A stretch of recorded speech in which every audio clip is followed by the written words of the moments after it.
Neke stvari u ciframa. Drago mi je da poznajem većinu ljudi ovdje, da većina ljudi poznaje mene ovdje. Pozdravljam ovakav skup i sve ono što doprinosi razvoju Bosne i Hercegovine, a naravno jedan od elemenata jeste i održiv povratak, odnosno i pravo na izbor mjesta življenja, ono što se u posljednje vrijeme rijetko spominje, ali moramo prihvatiti i jednu realnost. Ja samo da napomenem, neću puno unositi emocije, svi smo mi na neki način, ovo što gospodin kaže, doktorirao na nekim stvarima, ali ovo ću sad reći kao prvi čovjek u Bosni i Hercegovini koji je prihvatio prognanike u kolektivnom centru, ne želim sebi publikaciju, i čovjek koji je ostao dakle sa tim prognanicima ovih 20 godina. Čovjek koji je ulazio u mnoga sela od Voljavice, od Klotjevca, od jezera, ne znam nija, Glogove i tako dalje. Čovjek koji je najmanje, govorim o sebi, govorim o jednom timu, jednoj ekipi opštine Žvinice, čovjek koji je najmanje proveo u kancelariji, čovjek koji je najviše vremena proveo sa svojom ekipom na terenu, u Podrinju, u Bosni i Hercegovini.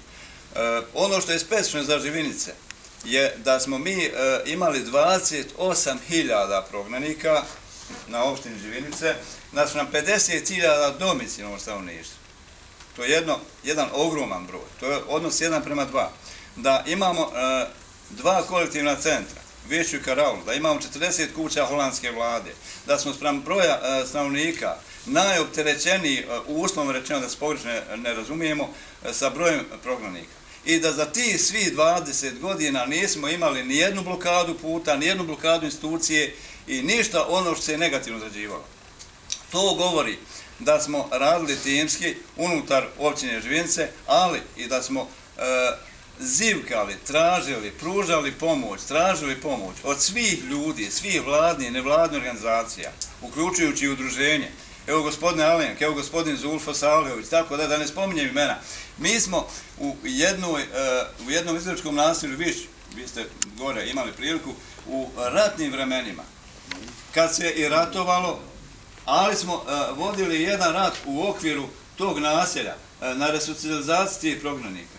Pa od uvođenja radne aktivnosti, ja s ponosom kažem da ta naša djeca iz naselja Viša 1997. godine osvajaju drugo mjesto u svijetu, u Norveškoj, kao skauti. Da se naša zastava vijorila, znači 1997. godine u Norveškoj. Da smo obezbijedili i razne kurseve, i zdravstvenu zaštitu, i mnogo toga ono što je u prirodu.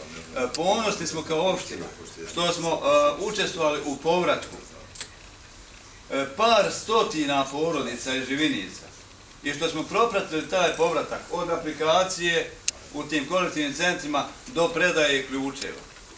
Dakle, na to smo ponosni.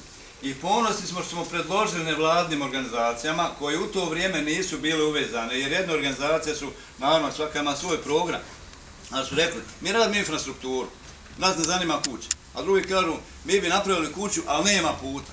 Pa smo inicirali da se te organizacije uvežu.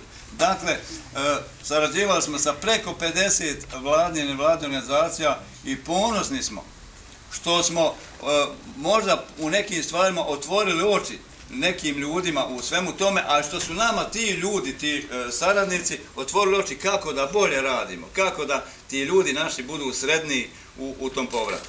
Isto tako, moram posebno istaći da je opština Živinice učinila mnogo na povratku svojih građana druge nacionalnosti.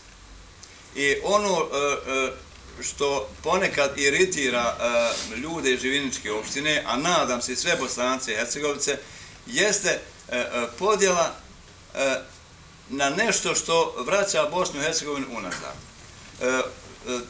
Možda dobro je, hajde da kažemo, jubilej 20 godina, ali postoji nam ljudi kolektivni centar. Nemojte me pogrešno shvatiti. Mi dok sjedimo ovdje u toploj prostoriji, cijenim svo ovo nastojanje sviju vas ovdje, ali dok sjedimo ovdje, ljudi u kolektivnim centrima još pitaju jesu li uplaćena sredstva za ugalj. Ljudi u kolektivnim centrima pitaju imamo li šta večerat. Ljudi u kolektivnim centrima pitaju hoćemo li zamijeniti crijep. Ljudi u kolektivnim centrima pitaju kad se završava strategija ukidanja kolektivnih centara, gdje ćemo poslije. Razumijete?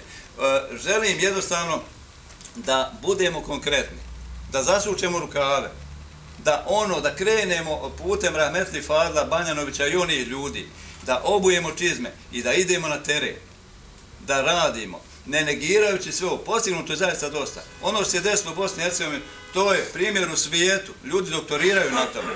I mi smo krenuli, znači, iz nečeg novog, ispitivali kako, šta dalje. Zaista je puno postignuto. Ali 20 godina djece rodi, postane punoljetno i ono pita kud i šta dalje. Dakle, ja zaista pozdravljam ovakve skupove, ali bih želio da ne da pričamo pilot projektima, ne da pričamo, nego da realizujemo da ove pare kojim se država zadužuje, da usmjerimo na najbolji mogući način. 10.000 maraka dati jednom povratniku, jednom domaćinu, on će više učiniti nego neko sa 30.000 maraka koji eventualno peru novac, tako dalje.